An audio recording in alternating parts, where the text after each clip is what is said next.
present about the unique biodiversity of Esker lakes. And my name is Akib Hassan. I am a master's student for UCAT Amos campus. And this project has been supervised by Professor Miguel, Professor Guillaume, and Professor Louis. First, I want you to imagine our world like this. Actually, it was the situation of our world during the last ice age, which is about 10,000 years ago. During that time, the world, the 1/3 of the world was covered in thick layer of ice. The thickness of ice is up to the several kilometers in some places. So during that time, a complex geological formation formed by the linear accumulation of sand and gravel below the glacier. And that is now we call Esker. And now this Esker distributed over all northern countries, including Canada. In Canada, you can see in the map, all the Eskers from Canada, they are distributed over all northern areas of Canada. And on the right side, you can see the St. Matthew Lake Berry Esker from MRC Abitibi. Now, let's talk about the lakes on Eskers. Lakes on Eskers are connected with the groundwater system, and they are not connected with our other river system. And this as habitat creates as a closed basin reserve or wetland. And this relationship actually affects the water temperature, quality, and nutrient of the lake. Now, let's talk about what service we can get from Esker ecosystem. Eskers are a very good source for sand and gravel. They also provide the best quality water in the world. And in Esker forest, we can find a loss of fungi, an important fungi. So microtourism is really popular in Esker lakes. Eskers are a very good source for archaeological sites. Also Esker provide recreational opportunities. Also, Eskers produce the high quality jack pine woods. So it also a very good source for timber. Now, the threats to Esker ecosystem. Overexploitation of resources such as sand and gravel alter the natural slopes of Eskers. Also, clear filling with clear field logging practices also alter and affect the biodiversity. And also, newer vegetation and soil surface with mechanical activity also has significant negative impact over the biodiversity, such as waterbird, macroinvertebrate, and fish. So this is my conceptual framework. You can clearly see the water color is very different in these two types of lake. For Esker lakes, they have low water temperature because they get water riches from groundwater. They also have higher dissolved oxygen, and there is no or less number of fish because they are not connected with other river system. And there is more light because of the transparent water. So there should be more aquatic macrophyte and algal communities in Esker lakes. So in Esker lakes, the richness and abundance of aquatic macroinvertebrates should be higher that we are expecting. So higher macroinvertebrate means more food for waterbird. So in Esker Lake, there should be abundant and rich and diverse waterbird community. On the other hand, in lakes on clay, there is less amount of many fish, and there is less light, so there should be less aquatic algal communities and aquatic macrophyte, and the temperature is higher in clay lakes, so there should be low dissolved oxygen. So we are expecting there should be less and diverse aquatic aquatic invertebrates. That means less diverse waterbird community as well.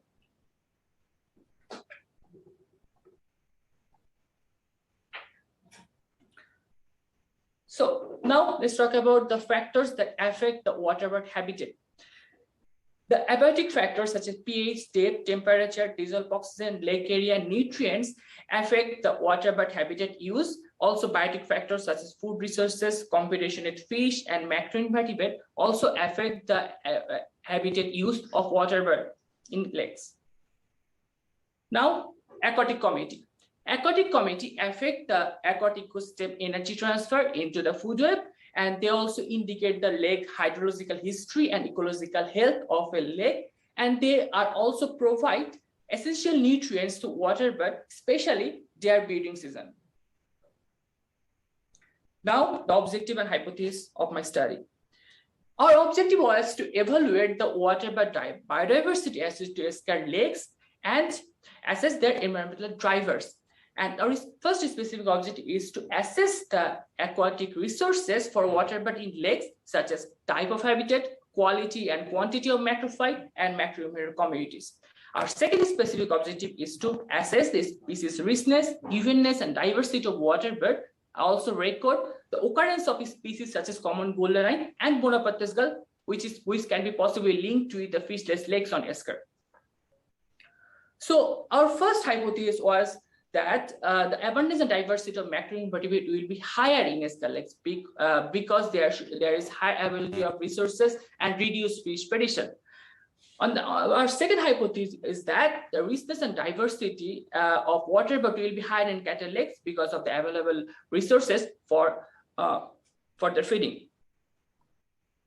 So now I'm going to talk about the methods. So our study area consists 50 lakes and the territory of MRC Abitibi, 25 of them situated on Eskers, and the rest 25 situated on the clay belt. At the beginning, there was 80 lakes that were selected for our study, but depending on the size of the lake and location of the lake and logistic, we selected 50 lakes. For Waterbird survey, we use point count and flash count method. Two observer when two point of the lake, and they count the bird for 20 minutes. Then they work across the lake to maximize the detection. For fish survey, we set 3 traps per lake, and we kept the trap for 24 hours. Then we identified each fish species. Then we measured the total length, body weight, species, and abundance of each fish species. For macroinvertebrate, we collected the macroinvertebrate sample from the lake with a D-frame net with 3 replicate. Then we sort them in the laboratory, and we identified each macroinvertebrate species into the family level. Several physical factors were characterized as well, such as depth and light were assessed as well with the light sensor logger. Chlorophyll and sedum will be assessed in our laboratory. For nutrient and dissolved oxygen, we send the sample to UCAM laboratory. And for pH, salinity, conductivity, and dissolved oxygen, we used RBL concerto. For statistical analysis, we use Shannon diversity index to compare the diversity among these 2 lakes. We also use principal component analysis to test the relationship between biodiversity and physical quality of lake.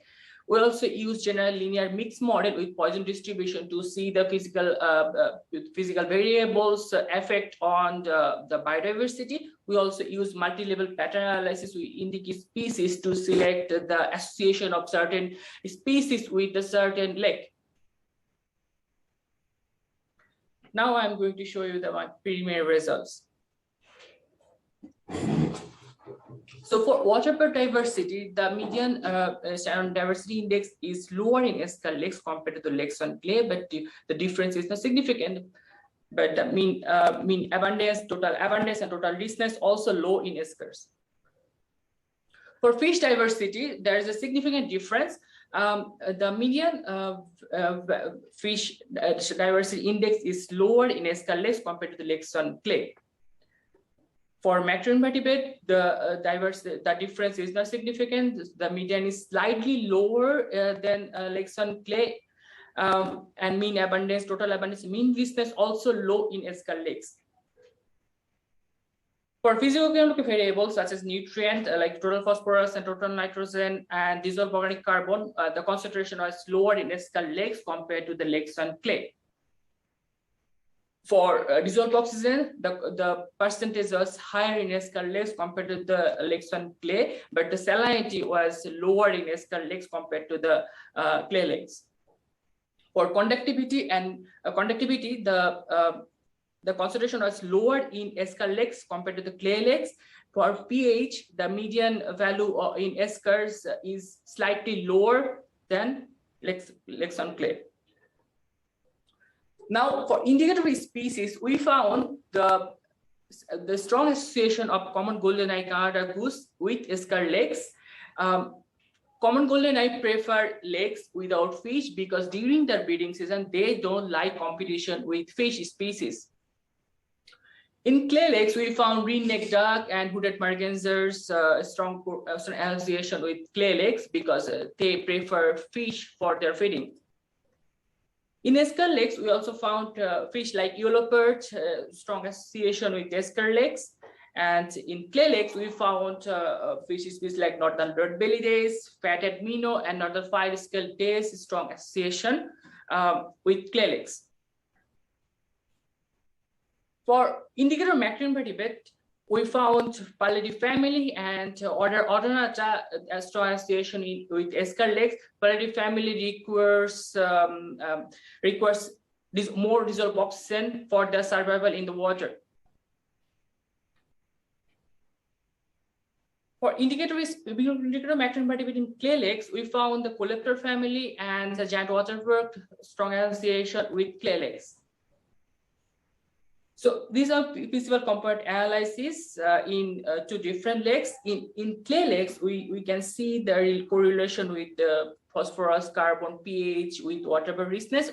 But on Esker lakes, the correlation, we can see the correlation with macroinvertebrate richness and sediment and phosphorus with waterbird richness. And if we can plot this result in our model, then we can see the significant positive effect of dissolved oxygen and macroinvertebrate richness over waterbird richness in Esker lake. And when we merge these two types of lakes together, we can see the correlation with area, perimeter, dissolved oxygen with waterbird richness, and the negative correlation with macroinvertebrate richness, sediment, and cut distance. Cut distance is the distance from the harvesting area. So again, we set these variables in our model. We can see the significant negative effect of lake area and harvesting distance on effect on waterbird richness. Also, the positive effect of dissolved organic carbon and total phosphorus over waterbird richness. So we can say the physicochemical variables in both lakes are very different than, and the anthropogenic activities around the lake in Esker lakes have significant negative impact over biodiversity. The diversity of Esker lakes is lower in all trophic level, but few and important communities showed the strong association with Esker lakes because they need this special type of ecosystem to survive.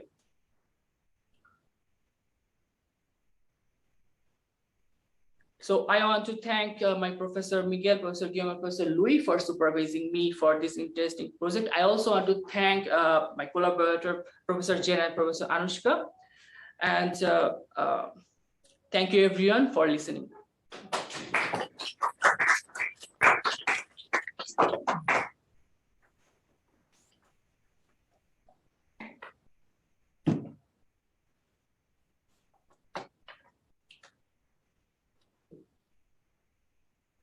Okay, I think that now is the moment to ask question to Akif.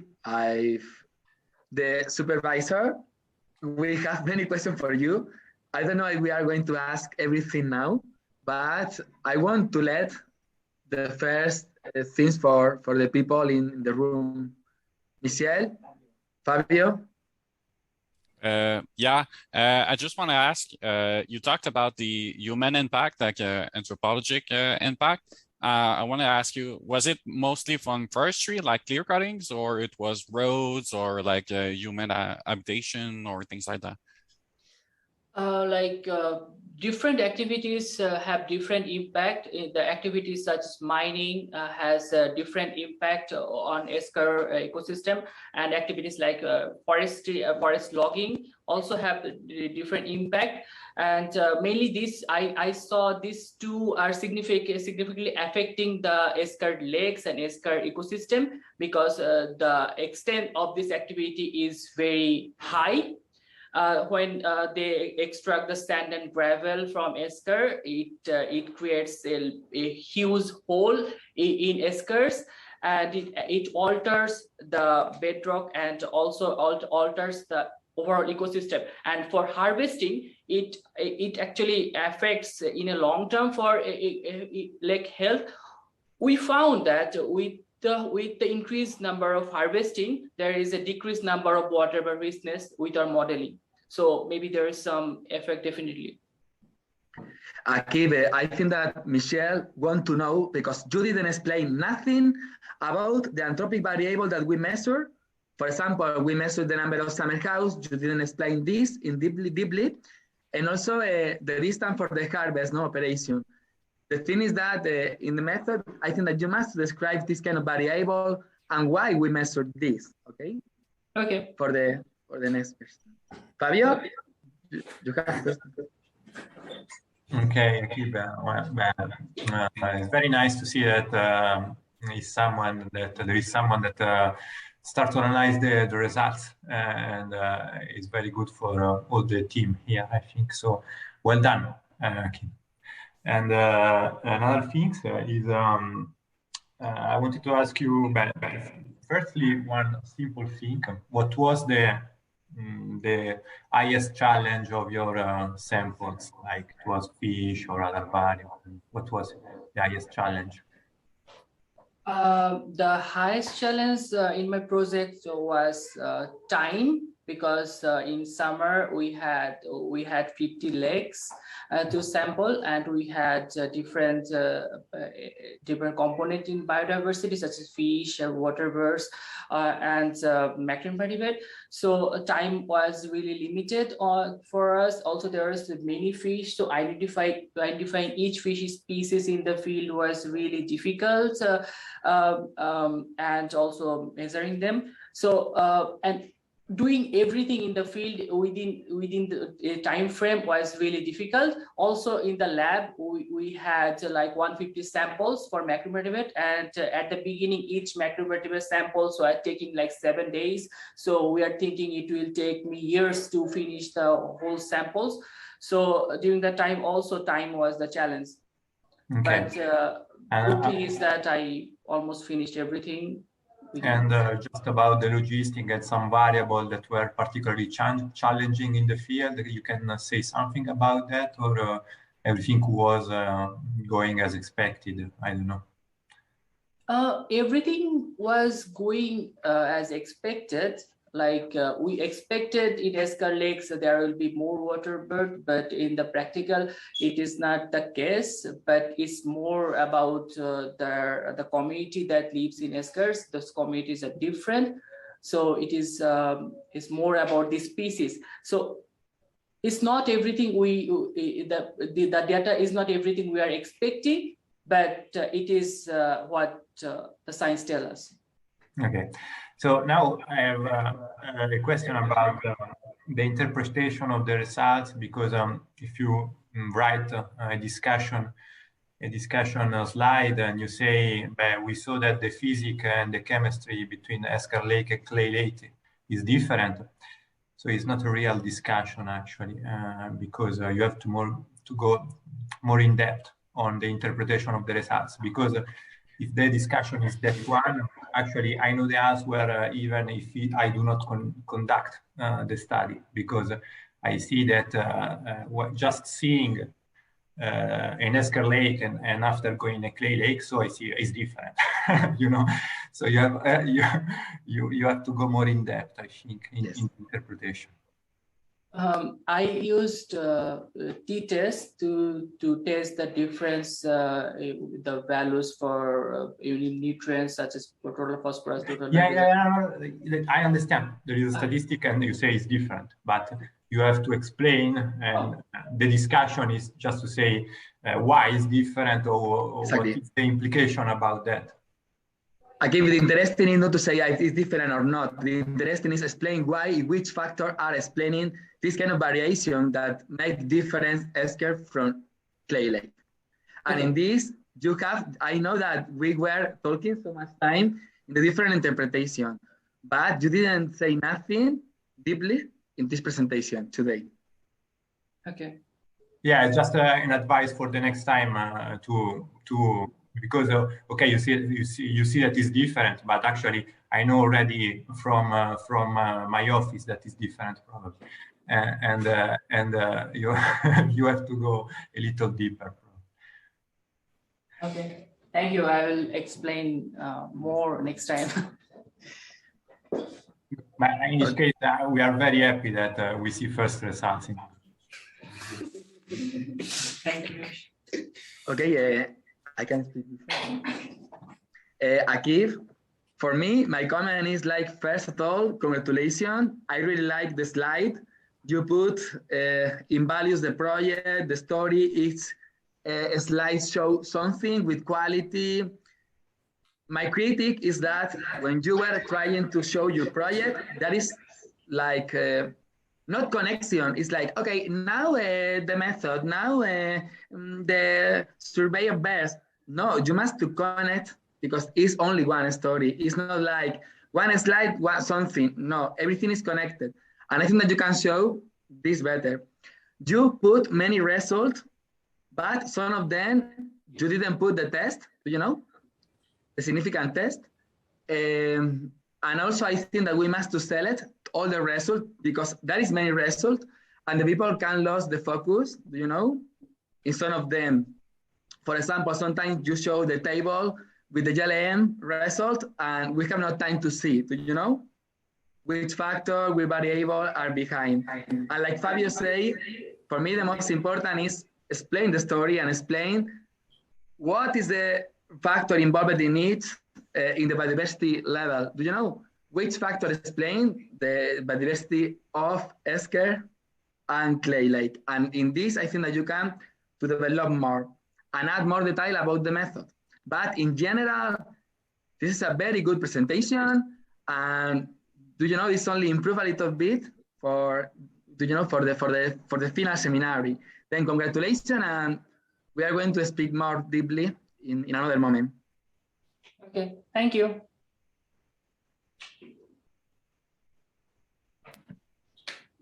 Yeah, okay, but I had the same comment. Actually, I think your presentation reflects exactly where you are right now.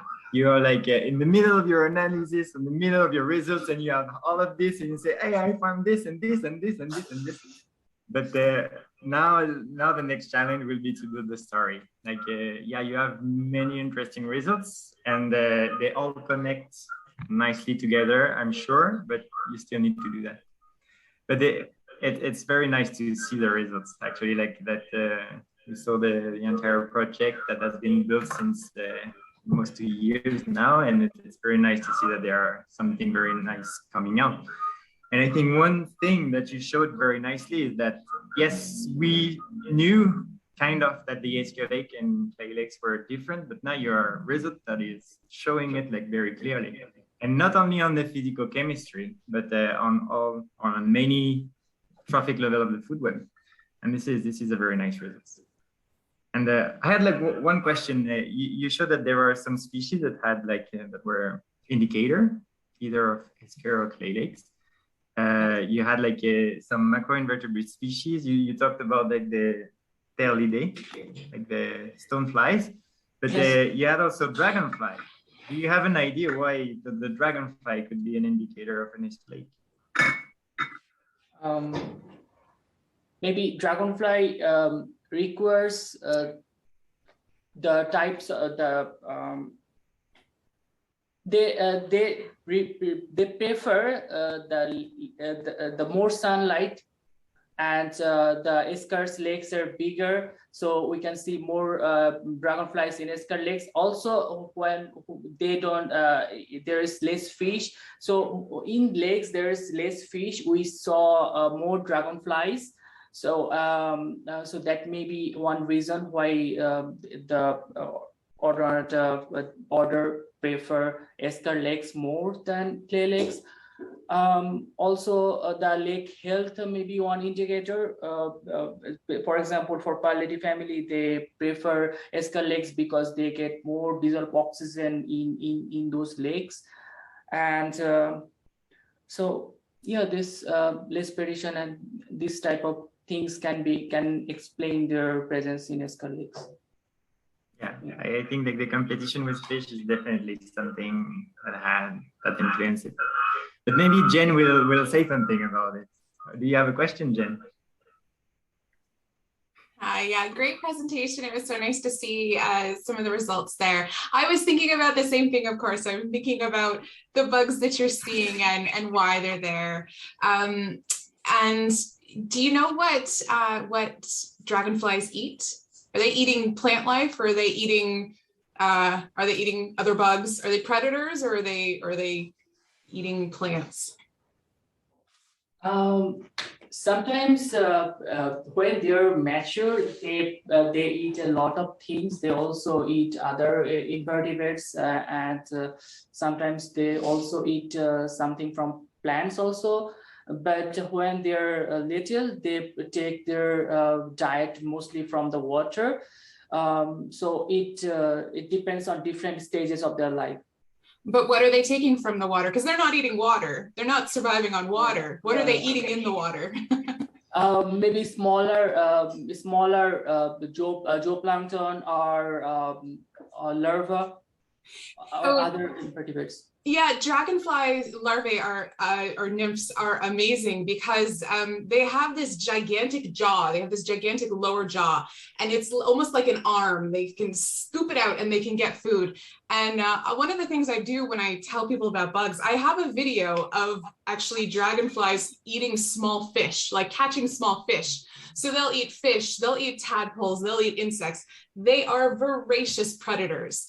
And so Guillaume was talking about this idea of, well, if you're seeing fewer fish there and you have these dragonflies that are big predators, if you don't have the fish, that's going to make it a lot easier for them to survive, right? So think about that ecology of the organisms, and that can help you understand why you're seeing those particular organisms. And I also wondered if you thought, I don't know if you were, it was kind of quick, so I wasn't sure. Do you have substrate size, substrate composition? Because that would be another thing to consider here. You know, when we're thinking about clay lakes, we're thinking about, you know, very different, potentially different substrate than what you're seeing in the Eskers. And you have to think about a lot of invertebrates will have external gills. And if you've got external gills, you kind of don't want to be down in clay and silt and that sort of thing, because it can clog your gills a bit. So that might also be something to think about in terms of why are you seeing those differences in the invertebrate communities. So lots of fun ecology to think about with your invertebrates. Thank you. Thank you so much. Thank you, Jenny, for this comment, because I think I keep that when we are building the story, you must to merge everything, like in natural system and in ecology, everything is in interaction. For example, you have Esker Lake that have properties, physicochemical properties that are an indication of high level of water quality. That is a species indicator about water quality. Like in the macroinvertebrate community, we identify some of them. You must to link this with this. The same in the case of the community of invertebrates for dragonflies. I do have no fish, they are the predator. Do you know? Then they have many things to say. Anyway, this is a good moment because we are going to connect all the information together to build one story.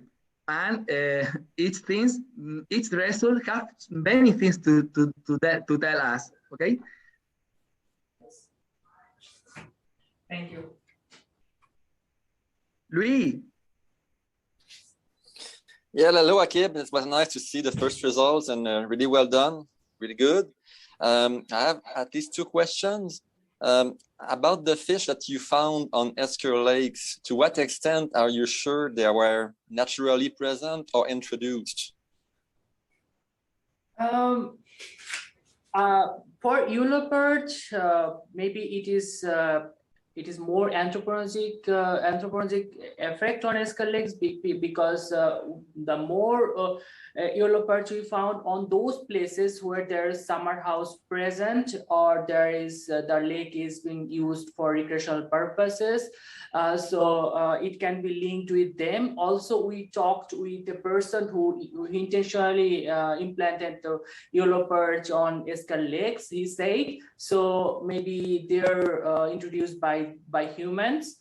But on the other hand, yellow perch can be found, or maybe a piece like this can be found on the isolated wetland also, and maybe they can be introduced through other birds, or maybe when there's flood or something like that. It can happen too, but it can be, it's like, it can more explain. We also found a lot of sticklebacks in Esker lakes.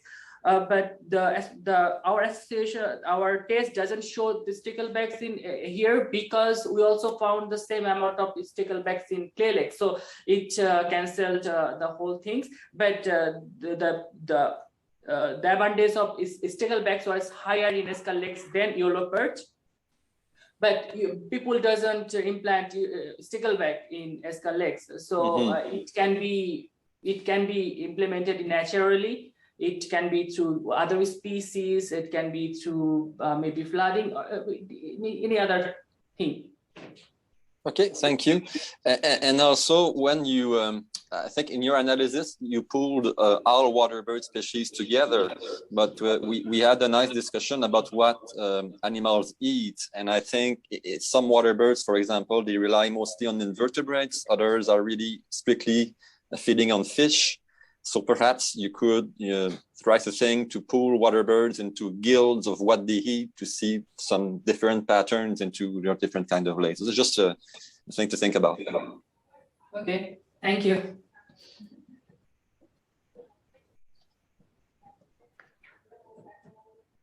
There is more question for Akif?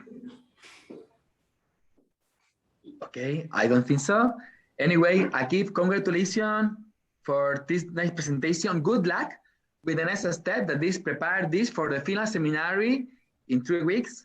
And now we must do one meeting to select the result with all the committee, with Guillaume and with Louis, to write one nice paper about Esker biodiversity. Then, are you ready for the next step? Yes, yes, I'm ready. Good.